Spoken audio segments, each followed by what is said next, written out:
Ce matin, notre étude de la prière que nous appelons le Notre Père.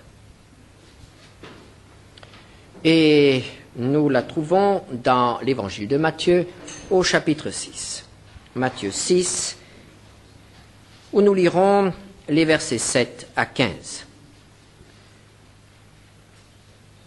En priant, ne multipliez pas de vaines paroles comme les païens qui s'imaginent qu'à force de paroles, ils seront exaucés. Ne leur ressemblez pas, car votre Père sait de quoi vous avez besoin, avant que vous le lui demandiez.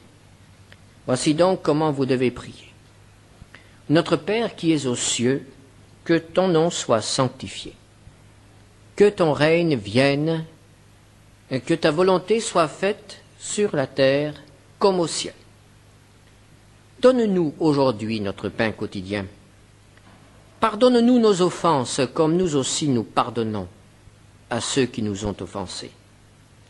Ne nous induis pas en tentation, mais délivre-nous du malin. Car c'est à toi qu'appartiennent, dans tous les siècles, le règne, la puissance et la gloire. Amen. Si vous pardonnez aux hommes leurs offenses, votre Père céleste vous pardonnera aussi. Mais si vous ne pardonnez pas aux hommes, votre Père ne vous pardonnera pas non plus vos offenses.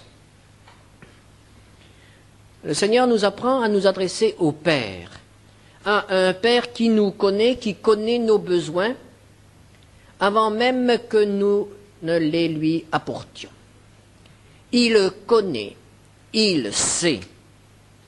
Et c'est la raison pour laquelle nous n'avons pas besoin d'user de vaines paroles ou d'insister, des redites comme font les païens. Nous nous adressons à un Père qui connaît nos besoins et qui est prêt à y répondre. C'est la raison pour laquelle nous n'avons pas à nous précipiter en sa présence avec nos requêtes personnelles.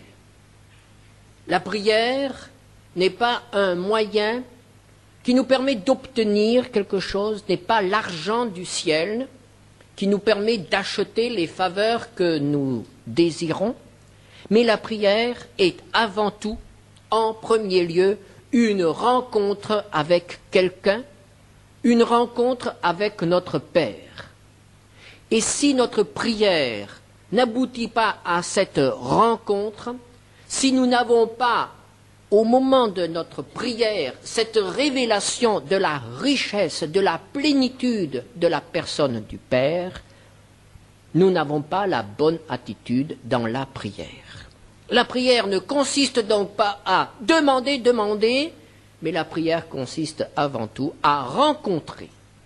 Et c'est la raison pour laquelle le Seigneur, dans le modèle qu'il nous donne, commence par nous orienter vers le Père, que nous nous occupions du Père, que nous nous occupions des affaires du Père, que nous puissions rencontrer le Père. Que son nom soit sanctifié, que son règne triomphe finalement sur cette terre, et que sa volonté soit faite par tous ceux qui lui appartiennent sur cette terre. C'était donc la première partie de cette prière que nous avons méditée ensemble dimanche dernier.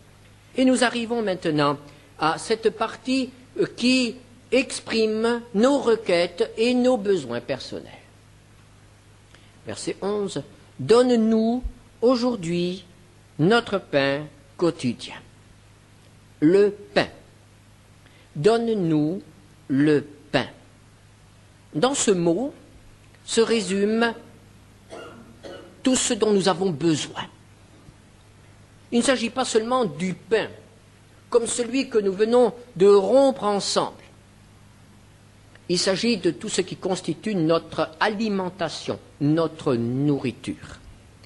Ce sera le pain pour nous, ce sera le riz pour quelqu'un d'autre, ce sera le couscous aussi, ce sera tout ce dont nous avons l'habitude de nous nourrir. C'est notre alimentation, notre nourriture, la nourriture dont notre corps a besoin. Et je dirais que ce ne sera pas seulement le pain, mais ce sera aussi la viande, ce seront les légumes, ce seront les fruits. Si nous avons l'habitude de nous nourrir de ces choses, En somme, donne-nous aujourd'hui notre pain. Cela signifie, Seigneur, donne-moi à manger aujourd'hui. Donne-moi de quoi nourrir mon corps. Tu m'as créé, tu m'as donné un corps qui a des besoins. Réponds à ces besoins. Donne-moi de quoi répondre à ces besoins. Donne-moi à manger. Tu sais que je ne peux pas vivre sans manger.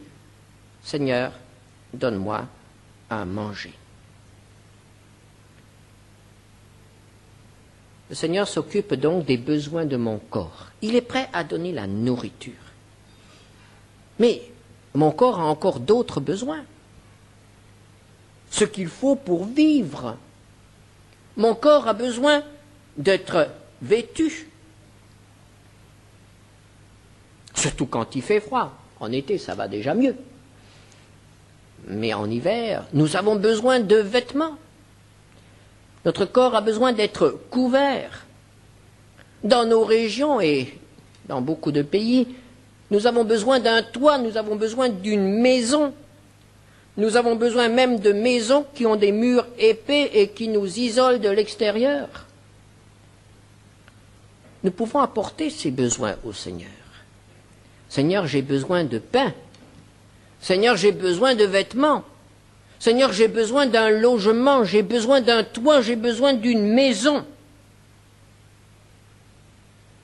Est-ce que nous allons, en disant cela, au-delà de ce que le Seigneur a indiqué dans cette prière? Est-ce que le Seigneur pensait seulement au pain? Non. Puisque, un peu plus loin, toujours dans le même chapitre, au chapitre 6 de Matthieu, verset 31, nous lisons « Ne vous inquiétez donc point et ne dites pas « Que mangerons-nous? Que boirons-nous?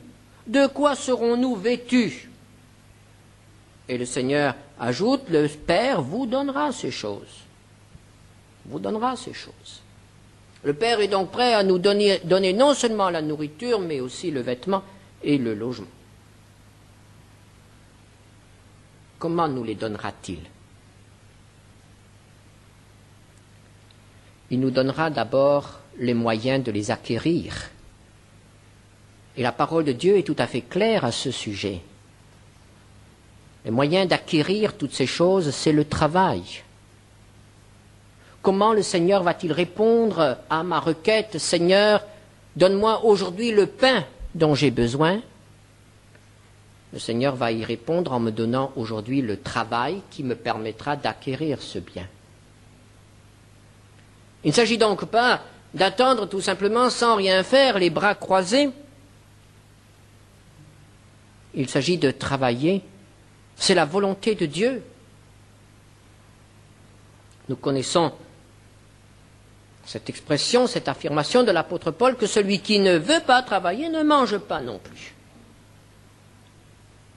Nous avons déjà eu l'occasion à plusieurs reprises de nous entretenir de cette nécessité qu'est le travail.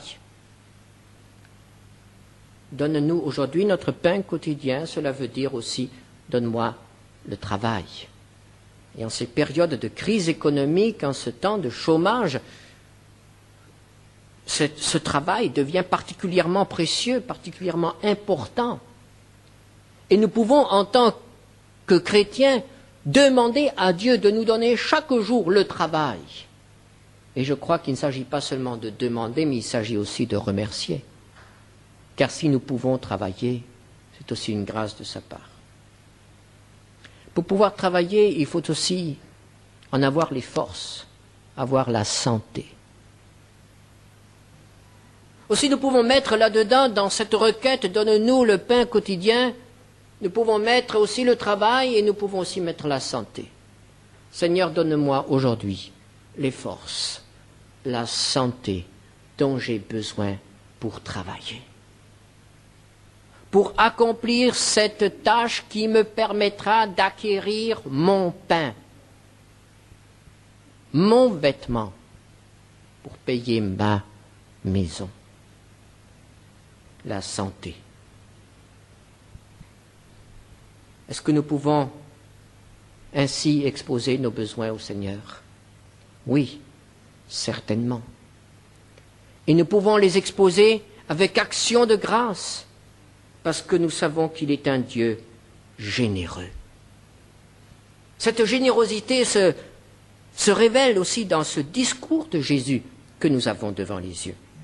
Dans Matthieu 6, verset 26, le Seigneur dit « Regardez les oiseaux du ciel, ils ne sèment, ni ne moissonnent, et ils n'amassent rien dans des greniers, et votre Père céleste les nourrit.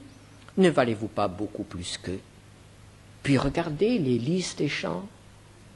Regardez toute la création, regardez comment Dieu non seulement les a créés, les a formés, mais aussi comment il répond à leurs besoins, comment il pourvoit en toutes choses. Toute créature dépend de la générosité du Créateur. Et les hommes, mais les hommes aussi, ils sont situés au même plan. Aussi, eux aussi sont des créatures de Dieu, et à ce titre bénéficient de la générosité du Créateur.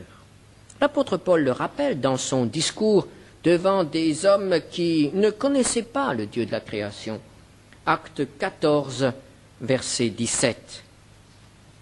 Acte 14, verset 17. Quoiqu'il n'ait cessé de rendre témoignage de ce qu'il est, en faisant du bien, en vous dispensant du ciel les pluies et les saisons fertiles, en vous donnant la nourriture avec abondance et en remplissant vos cœurs de joie. Et nous retrouvons là tout ce que nous évoquions tout à l'heure, tout ce qui permet de répondre à nos besoins. Les pluies, les saisons fertiles, c'est la réponse de Dieu au travail de l'homme. Et la nourriture, il est dit ici qu'il l'a donnée avec abondance. Abondance. Nous n'avons pas un Dieu mesquin. Nous avons un Dieu généreux qui donne à toute créature, même à celles qui ne le connaissent pas, même à celles qui se révoltent contre lui. Il fait briller son soleil sur les bons et sur les méchants.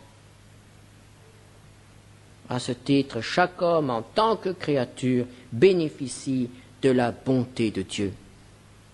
Mais lorsque cet homme connaît le Seigneur, lorsqu'il lui appartient, alors il réalise encore bien davantage la générosité et l'amour du Seigneur. Pensons à Israël dans le désert. Chaque matin, Israël pouvait recueillir le don de Dieu, ce pain dont il se nourrissait et qui était un miracle quotidien, la manne. Il sortait du camp et récoltait ce dont il avait besoin pour la journée. Chaque jour, pendant 40 ans, quel miracle de la sollicitude, de l'amour de Dieu. Et dans les temps difficiles, le prophète Élie, chaque jour, voyait arriver les messagers de Dieu, des corbeaux qui lui apportaient non seulement le pain, mais aussi de la viande. La miséricorde de Dieu pour les siens. Et c'est ce qui fit dire au psalmiste dans le psaume 37, psaume 37, verset 25. J'ai été jeune, j'ai vieilli, et je n'ai point vu le juste abandonné, ni sa postérité mendiant son pain. Certes, il peut arriver que nous connaissions des temps difficiles. Le chrétien peut avoir faim, mais il n'est pas abandonné. Nous avons un Dieu généreux, un Dieu qui donne, un Dieu qui aime donner. Est-ce que cela va faire de nous des assistés? que nous allons être devant le Seigneur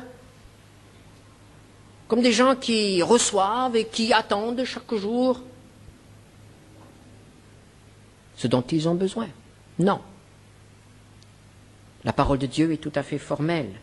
Il y a le travail. Nous le disions déjà tout à l'heure. Et ce travail est rendu difficile à cause de la chute. Dieu dit à Adam, dans Genèse 3, verset 19, « C'est à la sueur de ton visage que tu mangeras du pain. » La sueur de ton visage. Nous savons ce que cela signifie. Les difficultés du travail quotidien. Pour les uns, ce sont des difficultés physiques, un travail difficile. Pour les autres, ce sont d'autres difficultés. Mais je pense que pour personne d'entre nous, le travail n'est facile. Car alors ce n'est plus un travail. Non, il y a une malédiction sur le travail de l'homme. Et le chrétien a aussi à supporter les conséquences de la chute dans ce domaine. Il y a les épines et les ronces dans le jardin du chrétien comme dans le jardin du mécréant. Dieu ne fait pas la distinction dans ce domaine. C'est par le travail que nous couvrirons nos besoins. Mais alors, où est la grâce? Où est le don? Dans la capacité de le faire. Dans le résultat.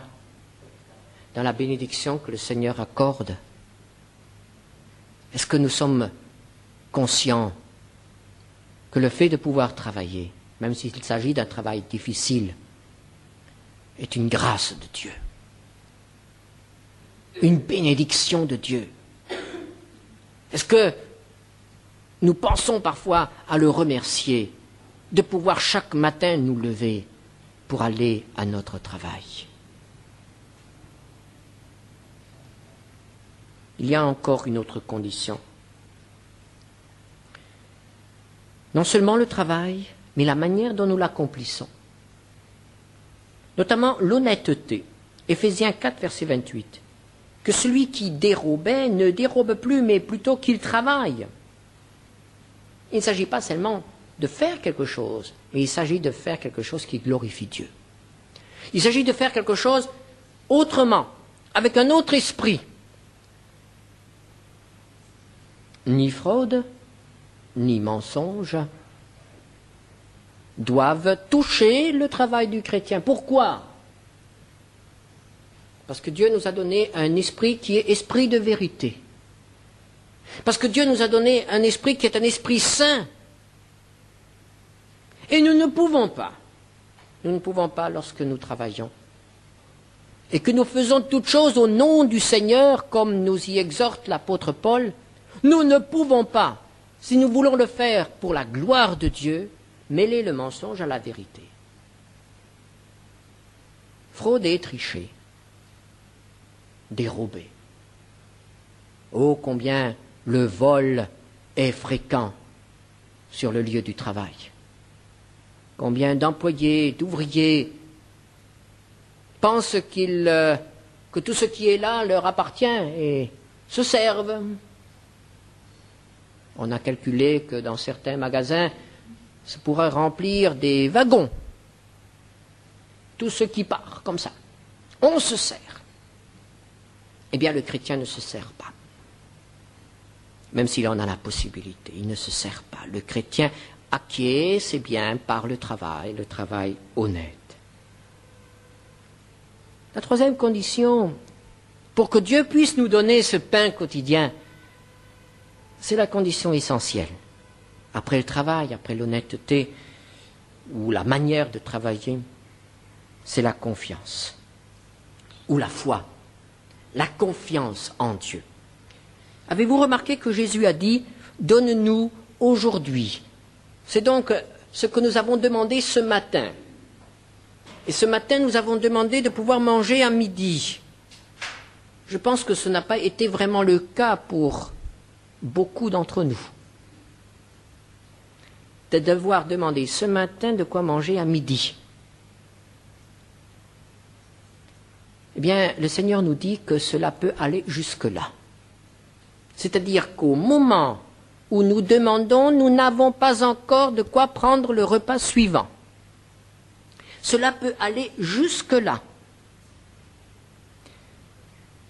Et le Seigneur s'engage à pourvoir au pain pour aujourd'hui. Il ne nous a pas appris à prier, Seigneur, donne-moi le pain pour la semaine qui vient, pour le mois qui vient. Le Seigneur ne nous apprend pas, ne nous dit pas de prier pour avoir de quoi constituer des réserves.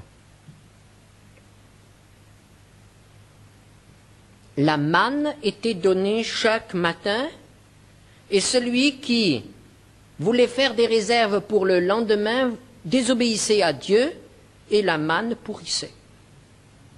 Sauf la veille du sabbat où la manne pouvait se conserver 2 jours. Mais les autres jours, elle pourrissait.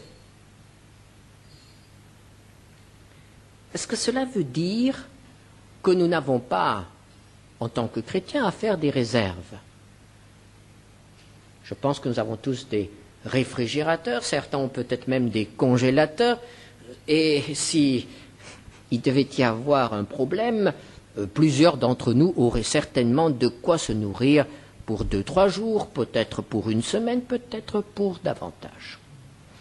Et si ce n'est pas la viande et les légumes que nous avons mis dans notre congélateur, nous avons peut-être quelque part un petit livret de caisse d'épargne où nous avons quand même un petit peu des provisions.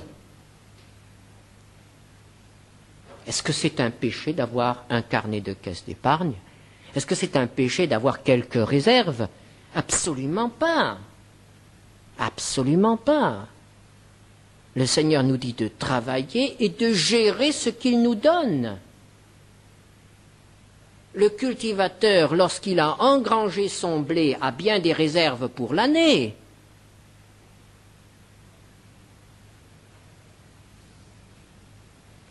Cela ne veut donc pas dire que nous devons vivre au jour le jour. Nous devons agir avec prudence. Et nous sommes responsables devant Dieu si nous avons aujourd'hui beaucoup d'argent et que nous le mangeons aujourd'hui et que demain nous sommes obligés d'aller demander aux frères de pourvoir à nos besoins. Ce que l'on a aussi déjà vu. Une bonne gestion de ce que le Seigneur nous donne est absolument nécessaire. Et nous en sommes responsables devant Dieu. Mais que signifie alors cette requête? Donne-nous aujourd'hui. Cela signifie que nous ne devons pas nous inquiéter si, pour une raison ou pour une autre, nos réserves diminuent, fondent à vue d'œil. Si pour une raison ou pour une autre, nous sommes un matin devant un réfrigérateur vide et que nous ne savons pas ce que nous allons manger à midi, même dans cette condition extrême, nous ne pouvons pas dire que le Seigneur nous a abandonnés, mais nous apprenons tout simplement à dire « Seigneur, donne-moi aujourd'hui à manger ». Et nous pouvons vraiment reconnaître que le Seigneur répond alors à nos besoins. Ne vous inquiétez donc pas du lendemain, car le lendemain aura soin de lui-même. À chaque jour suffit sa peine, dit le Seigneur Jésus au verset 34 du chapitre 6 de Matthieu. Pas d'inquiétude qui nous entrave, qui nous alourdisse, mais la confiance. Chaque jour, pas pour le lendemain. Ah, comme nous devons apprendre cette vie sans inquiétude, sans souci, ces soucis qui ne servent à rien ou, bien au contraire, nous font du mal. Donne-nous aujourd'hui notre pain quotidien. C'étaient les besoins du corps. Ils sont importants. Verset 12. Pardonne-nous nos offenses. après le corps, l'âme. Le besoin du pardon est un besoin vital, même si on ne le souligne pas. Le petit enfant, lorsqu'il a fait quelque chose, éprouve le besoin de demander pardon et veut savoir s'il est pardonné. Plus tard, l'adulte a aussi besoin de pardon. Aujourd'hui, cela devient un problème angoissant, parce que l'adulte ne sait plus se faire pardonner. Il ne sait plus demander pardon, et il ne sait plus s'il est pardonné ou non. Sans approuver ces choses, on peut dire que ce qui se pratiquait dans les grandes églises, par exemple dans l'église catholique avec la confession, ou dans l'église protestante avec la confession le matin au culte, a certainement beaucoup aidé les gens. Car sans que ce soit indiqué par le Seigneur, ne me comprenez pas mal, je ne suis pas pour la confession catholique, n'est-ce pas? Mais je dis qu'au point de vue humain, cela faisait du bien aux gens qui pouvaient chaque semaine se décharger de leur fardeau. Ce que ce fardeau devenait, ça c'était une autre affaire. Il restait aux yeux de Dieu, il restait sur eux. Mais eux, ils avaient l'impression qu'ils étaient déchargés. Aujourd'hui, tout cela n'existe plus, n'est plus pratiqué. Et les gens restent chargés de leurs péchés, de leurs angoisses et de leur culpabilité. Ils restent chargés jusqu'au moment où ils rencontrent le Seigneur et où ils peuvent se décharger, où ils peuvent lui apporter leurs péchés. Nous avons un besoin de pardon. Besoin de pardon, tout d'abord, de la part de Dieu. Parce que le péché nous sépare de Dieu. Et lorsque Dieu nous pardonne, il nous rapproche de lui. Et il nous guérit. Beaucoup de désordres physiques ou psychiques ont comme origine le manque de pardon. Et lorsque les péchés sont abandonnés, lorsque Dieu est rencontré, on fait l'expérience souvent d'une guérison physique ou psychique. Quelque chose se passe. Dieu intervient dans le corps parce qu'il y a pardon. On peut donc dire que ce pardon nous guérit. Le manque de pardon nous rend malades. C'est aussi vrai dans nos relations avec les autres. Si nous avons un problème, si nous avons péché contre un frère, alors là, nous portons un fardeau tant qu'il ne nous a pas pardonné. Et nous sommes soulagés lorsqu'il nous a pardonnés. Pardonne-nous nos offenses. C'est ce que le Seigneur nous apprend à demander à Dieu. Et cela, il faut aussi le demander comme le pain de chaque jour. Il faut le demander chaque jour. Seigneur, pardon. Parce que chaque jour, nous péchons. Et souvenons-nous que ce pardon que le Seigneur est prêt à nous accorder dans sa grâce, dans sa miséricorde, comme il est prêt à nous accorder le pain de chaque jour, ce pardon a coûté cher au Seigneur. Il lui a coûté bien plus cher que notre pain, que notre vêtement. Ce pardon lui a coûté très cher. Car l'Épître aux Hébreux nous dit au chapitre 9, verset 22, « Sans effusion de sang, il n'y a pas de pardon. » Il a donc fallu que Jésus, son Fils, meure sur la croix. Il a pris sur lui nos péchés. Il a accepté d'être traité comme s'il avait commis tous les péchés de l'humanité. Il a accepté d'être puni à notre place. Il a accepté d'être séparé de Dieu, comme est séparé le pécheur. Il a accepté de mourir, comme doit mourir le pécheur. Le pardon que Dieu nous offre lui a coûté cher. Il lui a coûté son Fils, les souffrances de son Fils, la mort de son Fils. Et nous pouvons dire que ce pardon qui nous donne la vie découle de sa mort. Alors,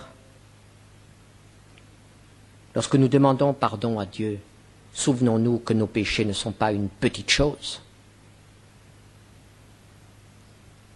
Permettons au Seigneur de mettre devant nos yeux cette croix de Jésus, où il meurt, où il souffre pour nous. C'est cela le prix. Quand je dis Seigneur, pardon, je dois penser à Jésus qui souffre, qui a souffert pour moi. Le pardon est gratuit, il est un don de la grâce, il est un don de la miséricorde de Dieu, et il doit aboutir à un résultat. Il doit nous rendre miséricordieux. Il doit provoquer chez nous un élan de miséricorde vers les autres.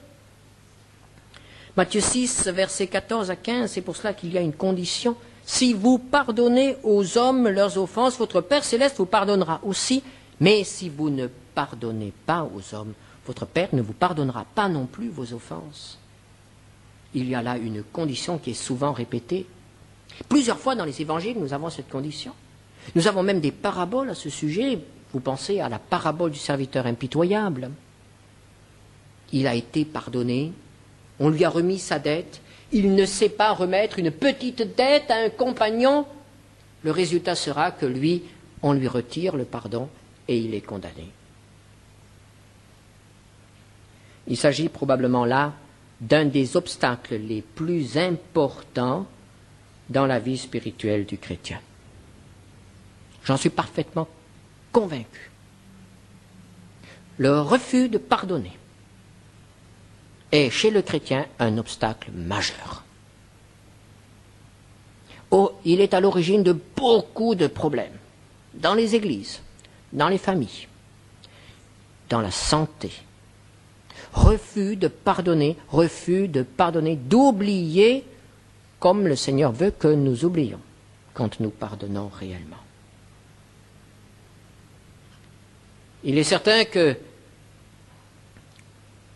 si nous pardonnions de tout notre cœur à tous ceux qui nous ont offensés, il y aurait un renouveau dans l'Église et dans notre vie d'abord.